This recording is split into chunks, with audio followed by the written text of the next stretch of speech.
Hello everyone, welcome to another vlog. நான் உங்கள் ஷால்சன் எல்லோரும் எப்படி இருக்கீங்க? Hope you all doing good. So இந்த vlogல நம்ம ஆக்சுவலாக வந்துட்டு ஏத்தரோட ரிஸ்தா அப்படிங்கிற ஒரு எலக்ட்ரிக் ஸ்கூட்டர் பற்றின டீட்டெயில்ஸ் நம்ம பார்க்க போகிறோம். ஒரு எலக்ட்ரிக் பைக் பெஸ்ட்டாக இல்லை பெட்ரோல் பைக் போகலாமாங்கிற கம்பேரிசன் நம்ம வந்து இந்த வீடியோவில் பார்க்கலாம். So without taking much of time வாங்க வீடியோக்குள்ளே போகலாம். அண்ட் மறக்காமல் என்னோட வீடியோஸ் பிடிச்சிருந்தால் லைக் பண்ணுங்கள் அண்ட் சேனலை சப்ஸ்கிரைப் பண்ணுங்கள் and please do support me. Let's go.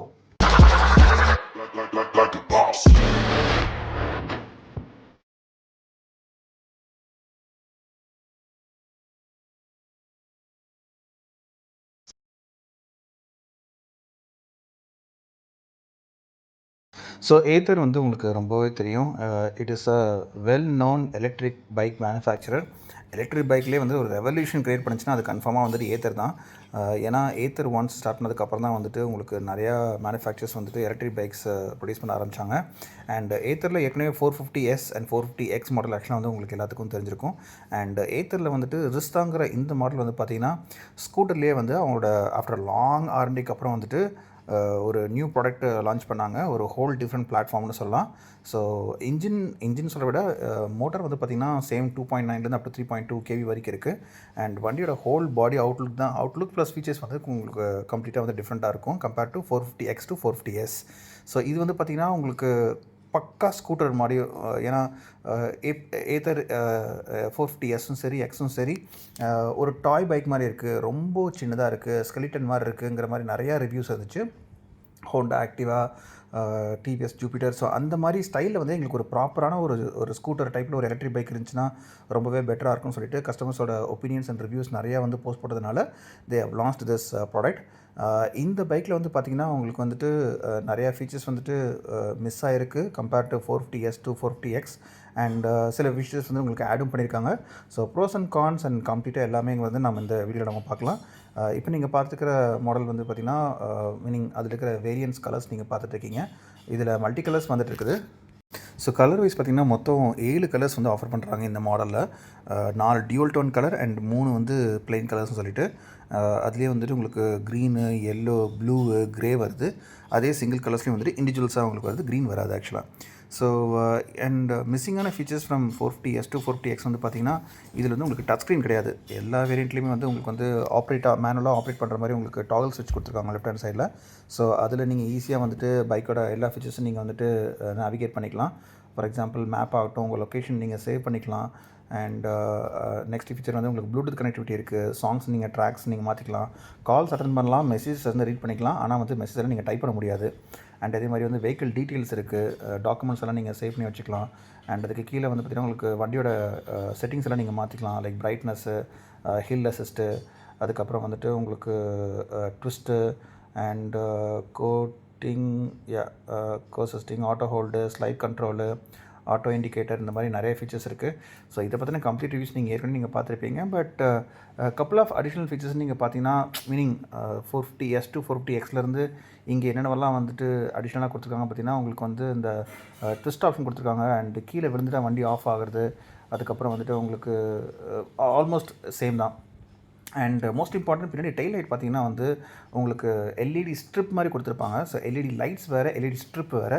ஸ்ட்ரிப்புங்கிறது single light, அது உங்களுக்கு அந்த மீனிங் இந்த ரியர் லேம்ப் நீங்கள் பார்த்தீங்கன்னா உங்களுக்கு தெரியும்.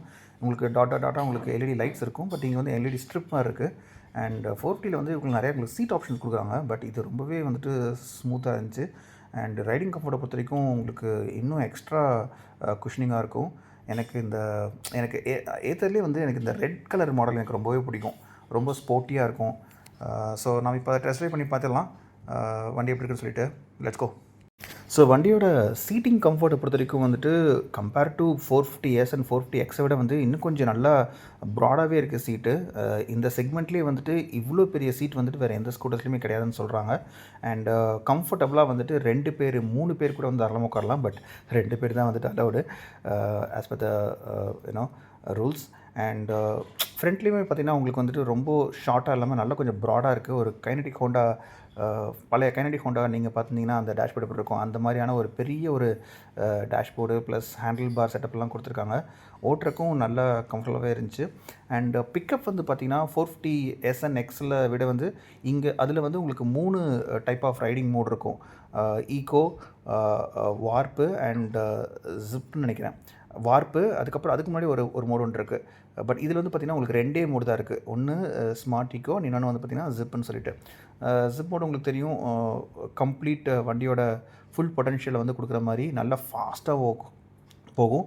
அண்ட் ஸ்மார்ட் வேரியண்ட்டில் வந்து பார்த்திங்கன்னா உங்களுக்கு வந்து ரொம்ப மினிமமான ஒரு ஸ்பீடில் வந்து நீங்கள் போகிற மாதிரி இருக்கும். பிக்கப் கொஞ்சம் ஸ்லோவாக இருக்கும். ஸோ வண்டியோட ரைடிங் கம்ஃபர்ட் பார்த்திங்கன்னா உங்களுக்கு சிட்டிக்குள்ளே ஓட்டுறதுக்கு ரொம்பவே கன்வீனியண்ட்டாக இருந்துச்சு. லைட் வெயிட்டு, ரொம்ப ஹெவியாக இருக்காது. ஏன்னா உங்களுக்கு பேட்ரி வெஹிக்கிள்னாலே வந்து அது ஒரு பெரிய ஒரு அட்வான்டேஜ். வண்டியோட வீல் அண்ட் பாடி பார்ட்ஸை தவிர, body parts plus motor and battery இவ்வளோ தான் வெயிட்டே. இதே நீங்கள் பெட்ரோல் பைக்கெல்லாம் போனீங்கன்னா உங்களுக்கு நல்ல வெயிட் இருக்கும். இன்ஜின் வெயிட்டே பயங்கரமாக இருக்கும்.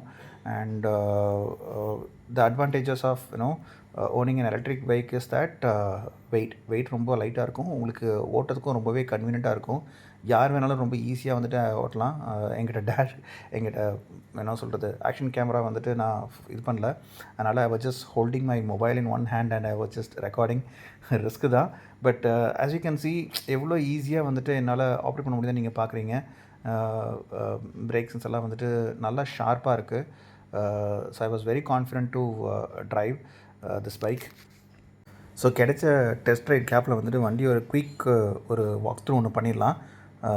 வண்டி இப்போ ஸ்டாப் பண்ணணும், ஒன்று ஆட்டோமேட்டிக்காக உங்களுக்கு மோட்டர் ஸ்டாப் ஆயிரும். சைட் ஸ்டாண்ட் எடுத்தோடனே மோட்டர் ஸ்டாப் ஆயிரும். It's like engine cut off மாதிரி. So as you can see this model almost resembles like Asian ஸ்கூட்டர்ஸ்னால் ஜப்பான் சேனல்லாம் பார்த்தீங்கன்னா பேக் ரெஸ்ட் வந்து ரொம்பவே சூப்பராக இருக்குங்க. அதை நான் கன்ஃபார்மாக சொல்லி ஆகணும். ரொம்ப ஸ்டடியாக டீசெண்டாக இருந்துச்சு. வெல் ஃபினிஷ்னு சொல்லலாம். அண்ட் எனக்கு இந்த ஏஷியன் ஸ்கூட்டர்ஸ்லாம் பார்க்கும்போது ஒரு பாக்ஸ் மாதிரி இருக்கும், ஒரு சோப் பாக்ஸ் மாதிரி இருக்கும். பட் டிசைன் வைஸ் மட்டும்தான் வந்து எனக்கு கொஞ்சம் ஒரு வேறு ஒப்பீனியன் இருந்துச்சு. இன்னும் கொஞ்சம் பெட்டராக ஸ்டைலிஷாக கொடுத்துருக்கலாமோங்கிற மாதிரி தோணுச்சு. 1.3 கிட்ட வருது பேஸ் ரேஞ்சு. பட் இன்னும் கொஞ்சம் டிசைன்ஸ் கொஞ்சம் நல்லா பண்ணியிருக்கலாமேங்கிற மாதிரி தோணுச்சு. பட் ஃப்ரண்ட் ஃபேஸ் மட்டும் தான் சொல்கிறேன். சைடு பேக்கு எல்லாம் பார்த்திங்கன்னா ரொம்பவே சூப்பராக இருந்துச்சு. அண்ட் உங்களுக்கு உங்களுக்கு சீட்டிங் கம்பேர்ட்மெண்ட்லாம் பார்த்திங்கன்னா லக்கேஜ் அந்த இதில் பார்த்திங்கன்னா உங்களுக்கு நிறைய ஸ்பேஸ் கொடுத்துருக்காங்கன்னு சொல்லணும். அண்ட் ஏன்னா ஆல்மோஸ்ட் உங்களுக்கு எல்லா ஃபீச்சர்ஸுமே வந்து உங்களுக்கு இந்த சுவிட்சஸ்லேயே வந்துடுது. அதனால் டச் ஸ்க்ரீன் ஆப்ஷன் ஒரு ஆப்ஷனலாக கொடுத்துருக்கலாம் வேணுங்கிறவங்களுக்கு. ஏன்னா some people still prefer to have that choice. எனக்கு டச் ஸ்க்ரீன் தான் ரொம்ப கன்வீனியண்ட்டாக இருக்குன்னு சொல்லிட்டு. ஸோ அது ஒரு அடிஷ்னல் ஆப்ஷனாக கொடுத்துருந்தாங்கன்னா நல்லா இருந்திருக்கும்னு நினைக்கிறேன். மற்றபடி பூட் ஸ்பேஸு அண்ட் கீழே லெக் ரூமு எல்லாமே வந்து ரொம்பவே கன்வீனியண்ட்டாக இருந்துச்சு. ஸோ ஜிப் அண்ட் ஸ்மார்ட் இந்த ஆப்ஷன் பார்த்தீங்கன்னா உங்களுக்கு இங்கே ஸ்விட்சஸ்லேயே நீங்கள் ஆக்சுவலாக வந்து இது பண்ணுற மாதிரி இருக்குது. ஸோ ஸ்மார்ட் ஈக்குவலாக நம்ம இவ்வளோ தான் நம்ம ட்ரை பண்ணோம். இப்போ நம்ம ஜிப்பில் நம்ம ட்ரை பண்ணலாம்.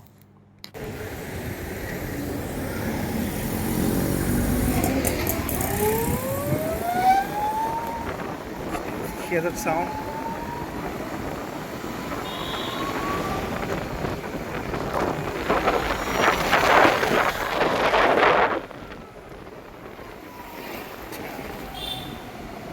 அதே 450 SXோட அந்த ஒரு ஆக்சலரேஷன் நல்லா என்னால் ஃபீல் பண்ண முடியுது. ஸோ நான் ஒரு சிட்டிக்குள்ளே போகிறோம். பயங்கர டிராஃபிக்காக இருக்குது.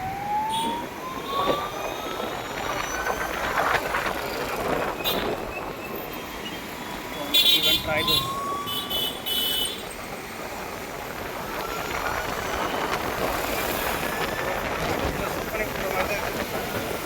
வேறு லெவல்.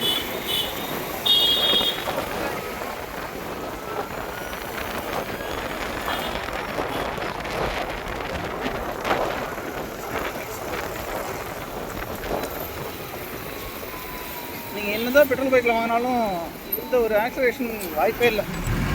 ஸோ அதாங்க நான் வீடியோவில் சொன்ன மாதிரி வந்துட்டு பெட்ரோல் பைக்கும் எலக்ட்ரிக் பைக்குக்கும் உங்களுக்கு அட்வான்டேஜஸ் அண்ட் டிஸ்அட்வான்டேஜஸ் பார்த்திங்கன்னா வந்து உங்களுக்கு பெட்ரோல் பைக்கில் எலக்ட்ரிக் பைக்கில் உங்களுக்கு பிக்கப் செம்மையாக இருக்கும். அது பிக்கப் ஆக்சுவலாக உங்களுக்கு என்றைக்குமே லேக் ஆகாது. அண்ட் மைலேஜ் நீங்கள் பார்க்கும்போது வந்து பார்த்திங்கன்னா கிளைம் ரேஞ்ச் வந்து 100 km 123 சொல்கிறாங்க. ஆவரேஜ் நீங்கள் 100 வச்சுக்கோங்களேன். 5 years உங்களுக்கு பேட்டரி வாரண்டி கொடுக்குறாங்க. பட் இருந்தாலும் வந்துட்டு ரிஸ்க்குன்னு பார்க்குற விஷயம் எல்லோரும் அது ஒன்று மட்டும்தான். பேட்டரி ஆக்சுவலாக வந்துட்டு இன் பிட்வீனில் எதாவது போச்சுன்னா வந்து உங்களுக்கு அந்த பேட்டரி காஸ்ட் மட்டுமே வந்து வண்டியோட 70% காஸ்ட்டில் வந்துடும். 5 yearsக்கு அப்புறம் என்ன நிலைமைங்கிறது உங்களுக்கு தெரியாது. ரீசேல் வேல்யூ வந்து உங்களுக்கு அவ்வளோ கன்வீனியண்ட்டாக இருக்காது as compared to petrol bike. Suspension wise பார்த்திங்கன்னா வந்து செம சாஃப்டாக இருந்துச்சு. மீனிங் ஓகே தான், பயங்கர சூப்பர் சாஃப்ட்னு சொல்ல முடியாது. ஒரு நார்மல் ஒரு பெட்ரோல் ஸ்கூட்டரில் கிடைக்கிற கம்ஃபர்ட்டை விட வந்து உங்களுக்கு எலக்ட்ரிக் பைக்கில் ஆல்மோஸ்ட் சேம் தான் கொடுத்துருக்காங்க. சீட் ஆகட்டும் இல்லை சஸ்பென்ஷன் ஆகட்டும் ரொம்ப நல்லாவே இருக்குதுன்னு சொல்லலாம். ஸோ குயிக்காக அந்த ஃபைனல் வேர்டிக்ட் வந்துடலாம். இந்த பைக் யாருக்கெல்லாம் வந்து சூட்டபுளாக இருக்கும்? 450S வாங்கலாமா, எக்ஸ் வாங்கலாமா, இல்லை ரிஸ்டா வாங்கலாமா, இல்லை பெட்ரோல் பைக் போகிறது பெஸ்ட்டாங்கிற ஒரு குயிக் கம்பேரிசன் நான் சொல்லிடுறேன். 450S அண்ட் எக்ஸ் பார்த்திங்கன்னா வந்துட்டு ஸ்டூடெண்ட்ஸ்க்கு ரொம்பவே வந்து பிடிச்ச ஒரு ஃபேவரட்டான பைக்கு. இன்றைக்கி வரைக்கும் ரோட்டில் நீங்கள் நிறையா பார்க்குறது ஏத்தர் பைக்கில் இந்த 50S அண்ட் எக்ஸ் தான். ரிஸ்டா வந்துட்டு ஒரு ஃபேமிலியாக போகிறவங்களுக்கு ஃபேமிலியாக போகும்போது வந்து ரொம்பவே கன்வீனியண்ட்டாக இருக்குன்னு தோணுது. என்ன சொல்கிறது, கொஞ்சம் 2 to 3 பீப்புள் வித் கிட்ஸோடு போகிற போது கொஞ்சம் சீட்டிங் கெப்பாசிட்டி கொஞ்சம் பெருசாக இருக்கனால வந்து கன்வீனியண்ட்டாக வந்து அவங்களுக்கு போகிறதுக்கு கம்ஃபர்டபுளாக இருக்கும். பாயிண்ட் டு பாயிண்ட்டுக்கு மட்டும்தான் வந்து எலக்ட்ரிக் பைக்கு, அது எப்போவுமே மைண்டில் வச்சுக்கோங்க. ஏன்னா உங்களுக்கு ரேஞ்ச் வந்து பார்த்திங்கன்னா உங்களுக்கு 100 கிலோமீட்டர்ஸ் இருக்குது. நீங்கள் எலக்ட்ரிக் பைக்குன்னு நீங்கள் டிசைட் பண்ணிட்டீங்க அப்படின்னா இங்கேருந்து அங்கே போகணும், அங்கேருந்து இங்கே போகணுங்கிற மாதிரி வந்து மல்டிபிள் ட்ராவல் பிளான் இருக்கும்போது கன்ஃபார்மாக உங்களுக்கு வந்து அது கன்வீனியண்ட்டாக இருக்காது. ஏன்னா உங்களோட டிஸ்டன்ஸ் ரேஞ்ச் வந்து உங்களை ரெஸ்ட்ரிக்ட் பண்ணும். இவ்வளோ தான் பேட்டரி இருக்குது, இவ்வளோ தான் வந்து டிஸ்டன்ஸ் இருக்குது, இதுக்குள்ளே நம்ம போயிட்டு வரணும், பேட்டரி காலி ஆயிடுச்சுன்னா என்ன பண்ணுறதுங்கிற மாதிரியான ஒரு கேள்வி, அந்த ஒரு பயம், அந்த ஒரு வரி தான் வந்து இப்போ வரைக்கும் நிறைய பேர்னால எலக்ட்ரிக் பைக் சூஸ் பண்ண முடியாமல் போனதுக்கு ஒரே காரணம். அதே பெட்ரோல் பைக்கில் பார்த்திங்கன்னா உங்களுக்கு எல்லாமே நிறைய இடத்துல உங்களுக்கு ஃபியூல் ஸ்டேஷன் இருக்குது. பெட்ரோல் காலி ஆயிடுச்சுன்னா நீங்கள் பெட்ரோல் அடிச்சு நீங்கள் போயிட்டே இருக்கலாம். ஆனால் எலக்ட்ரிக் பைக்கை பொறுத்த வரைக்கும் சார்ஜிங் அப்படிங்கிற ஒரு விஷயம் மட்டும்தான் வந்து ஒரு பெரிய ஒரு சேலஞ்சிங்கான ஒரு பார்ட்டாக இருக்குது. ஈவன் தோ கம்பெனி வந்து சொல்கிறாங்க நீங்கள் ஒரு டைம் நீங்கள் சார்ஜ் பண்ணணுன்னா வந்து 8 ஹவர்ஸ் ஆகும்னு சொல்கிறாங்க. இப்போ நான் காட்டின எல்லா பைக்குமே வந்துட்டு மினிமம் 8 ஹவர்ஸ் ஆகும் நீங்கள் வீட்டில் வச்சு சார்ஜ் பண்ணுறீங்க அப்படின்னா. அதே ஏத்தரோட சார்ஜிங் பாயிண்ட், அதாவது ஏத்தர் ஷோரூம்ஸ்லாம் நீங்கள் வந்துட்டு ஃப்ரீ சார்ஜ் பண்ணலாம். அங்கே போய் நீங்கள் சார்ஜ் பண்ணிங்க அப்படின்னா குயிக்காகவே உங்களுக்கு 1 ஹவருக்குள்ளே வந்து உங்களுக்கு சார்ஜ் ஆயிரும். பட் எல்லா டைமுமே நம்ம ஆக்சுவலாக அந்த மாதிரி நம்ம ட்ராவல் பண்ணும்போது சார்ஜிங் பற்றி அப்படி மாதிரி நம்ம பிளான் பண்ணிட்டு நம்ம போக முடியாது. ஃபார் எக்ஸாம்பிள் நீங்கள் பெட்ரோலெலாம் நீங்கள் அடிக்க போகிறீங்கன்னா குயிக்காக நீங்கள் ஒரு ஒரு ஒரு 2 மினிட்ஸ் 3 மினிட்ஸில் நீங்கள் பெட்ரோல் நீங்கள் ரீஃபில் பண்ணிட்டு போயிடுவீங்க. அதே நீங்கள் பேட்டரி நீங்கள் ரீசார்ஜ் பண்ணணும் அப்படின்னா வந்துட்டு நீங்கள் 1 ஹவர் எங்கேயாவது சார்ஜ் ஸ்டேஷனில் வெயிட் பண்ணணும்.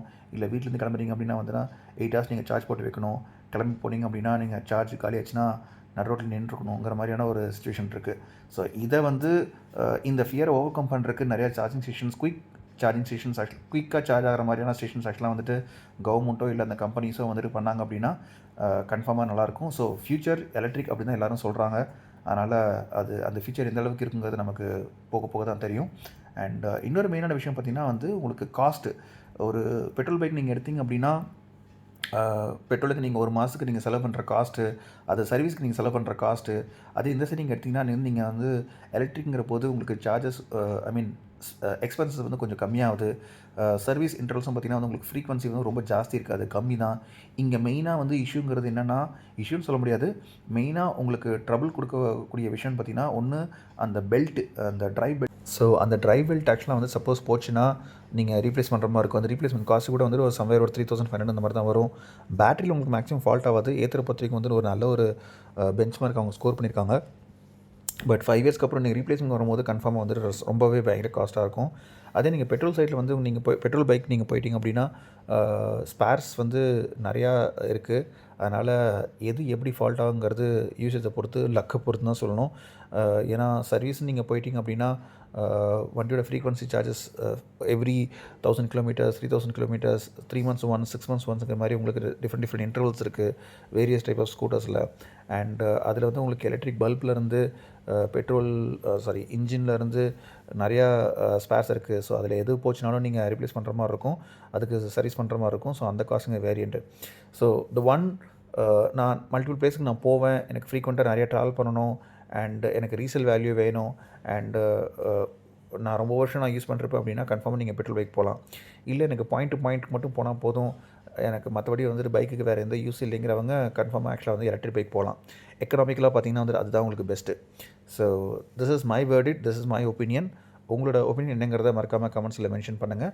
அண்ட் இந்த வண்டியோட காஸ்ட் ஆக்சுவலாக வந்து உங்களுக்கு நான் இங்கே டிஸ்பிளே காட்டுறேன். நான் பேஸ் வேரியண்ட்லேருந்து அப் டு டாப் வேரியண்ட் வரைக்கும் உங்களுக்கு starting price, on road price என்னங்கிறது. ஏத்தர் ஷோரூம் வந்து உங்களுக்கு சென்னையில் வந்து OMR நுங்கம்பாக்கம் சொல்லிட்டு நிறைய ப்ளேஸில் க்ரியேட் பண்ணியிருக்காங்க. ஸோ அங்கே எந்த ஷோரூம் நீங்கள் போனாலும் நீங்கள் தாராளமாக நீங்கள் அப்ரோச் பண்ணி டீட்டெயில்ஸ் நீங்கள் கேட்டுக்கலாம். அண்ட் இப்போதைக்கு வண்டியோட வெயிட்டிங் பீரியட் பார்த்திங்கன்னா வந்து முன்னாடி 3 months இருந்துச்சு. இப்போது வந்து 45 daysக்குள்ளே வந்து வண்டி டெலிவரி புக் பண்ணிங்கன்னா 45 daysல வந்து வண்டியை டெலிவரி பண்ணிடலாம்னு சொல்லியிருக்காங்க. ஸோ அந்த ஆப்ஷன் நீங்கள் செக் பண்ணிக்கலாம். I hope this video definitely fines value to you. உங்களுக்கு ஒரு ஒரு வேல்யூபிளான இன்ஃபர்மேஷன் நான் கொடுத்துருக்கேன்னு நினைக்கிறேன். இந்த வீடியோ உங்களுக்கு பிடிச்சிருந்தா மறக்காமல் லைக் பண்ணுங்கள், உங்களோட ஒப்பீனியன் கமெண்ட்ஸ் பண்ணுங்கள், அண்ட் உங்கள் ஃப்ரெண்ட்ஸ்க்கு ஷேர் பண்ணுங்கள். இன்னொரு இன்ட்ரெஸ்டிங்கான vlogல உங்களை நான் மறுபடியும் மீட் பண்ணுறேன். Until then, it's Shalson signing off. Tata, bye bye. Love you all. Ride safe. Take care. Bye bye.